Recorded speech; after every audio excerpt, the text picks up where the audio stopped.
Hi friends, ఈరోజు నేనైతే పాలకోవ చేస్తున్నాను. ఎలా చేస్తున్నానో చూడండి ఫ్రెండ్స్. ముందుగా 1/2 లీటర్ పాలు అయితే తీసుకోవాలి ఫ్రెండ్స్. మనము అందులో నిమ్మరసం కూడా పిండుకోవాలి. ఒక 1/2 నిమ్మరసం వేసుకున్నాను. చిన్న నిమ్మపండు అయితే ఒకటి వేసుకోవాలి, పెద్ద నిమ్మపండు అయితే 1/2 వేసుకుంటే చాలు ఫ్రెండ్స్.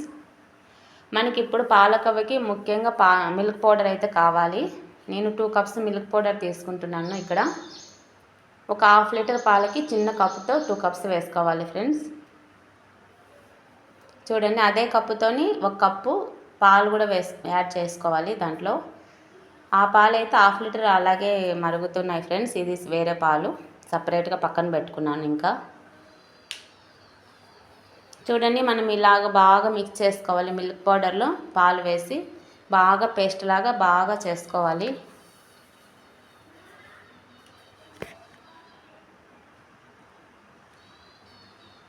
చూడండి ఫ్రెండ్స్, ఇలా అయితే నేను బాగా పేస్ట్ లాగా అయితే తయారు చేసుకున్నాను. ఇప్పుడు మనం దీన్ని ఈ మరుగుతున్న పాలల్లో వేసేయాలి. ఆల్రెడీ పాలు విరిగిపోయాయి కదా, మనం నిమ్మరసం వేసినప్పుడు విరిగిపోతాయి. ఆ పేస్ట్ మొత్తం అందులోనే వేసేసుకొని బాగా కలుపుకోవాలి ఫ్రెండ్స్, మాడిపోకుండా పాలనైతే. మనకి ఇంట్లోనే పాలకోవ చేసుకోవడం చాలా బెటర్ ఫ్రెండ్స్. చాలా టేస్ట్గా కూడా ఉంటుంది. ఒరిజినల్ పాలకోవ తినాలంటే మనం ఇలాగే చేసుకోవాలి. ఇంట్లో చేసుకోవడమే మంచిది. చూడండి, ఇలా మాడిపోకుండా నేనైతే కలుపుకుంటూనే ఉన్నాను ఫ్రెండ్స్. కొద్దిసేపు అలాగే పొయ్యి మీద పెట్టేసి కూర్చున్నాం అనుకోండి, మాడిపోతుంది. ఇది 1 కప్పు చక్కెర తీసుకుంటున్నాను పాలకోవలో వేయడానికి. మనం ఏ కప్పుతో అయితే మిల్క్ పౌడర్ పాలు తీసుకున్నామో అదే కప్పుతోనే షుగర్ కూడా తీసుకున్నాను ఫ్రెండ్స్. చూడండి, ఇలా మాడిపోకుండా బాగా కలుపుకున్నాను. దగ్గర పడుతుంది. ఇంకా 5 మినిట్స్ ఫ్రెండ్స్, రెడీ అయిపోతుంది పాలకోవ మనకి.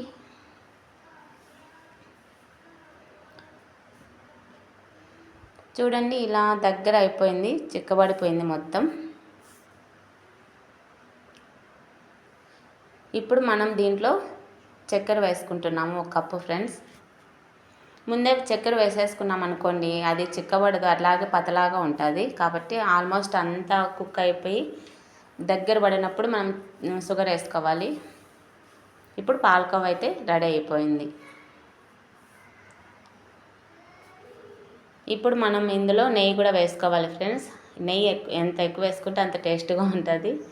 నా దగ్గర అయితే నెయ్యి అయిపోయింది బాటలో. ఓ ప్యాకెట్ నెయ్యి అయితే వేస్తున్నాను ఫ్రెండ్స్ ఇప్పుడైతే నేను పాలకోవకు.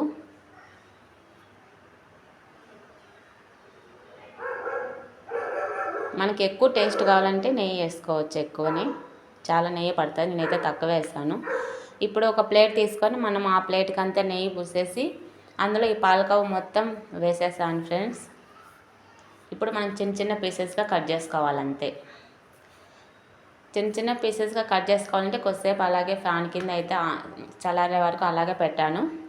మళ్ళీ కొంచెం బాదం పప్పు దానికి డెకరేషన్ చేసుకొని పీసెస్గా కట్ చేసేసుకున్నాను ఫ్రెండ్స్. చూడండి ఎంత బాగుందో పాలకోవ అయితే. నాకైతే చాలా ఇష్టం పాలకోవ. టేస్ట్ చూసి చెప్తాను ఉండండి మీకు ఎలా ఉందో. బాగుంటేనే మీరు కూడా ట్రై చేయండి.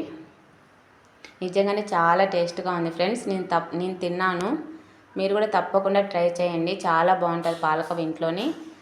నా వీడియో కనుక మీకు నచ్చినట్లయితే ఒక లైక్ చేయండి ఫ్రెండ్స్, కామెంట్ చేయండి, సబ్స్క్రైబ్ చేసుకోండి friends. Thank you so much friends. Bye bye.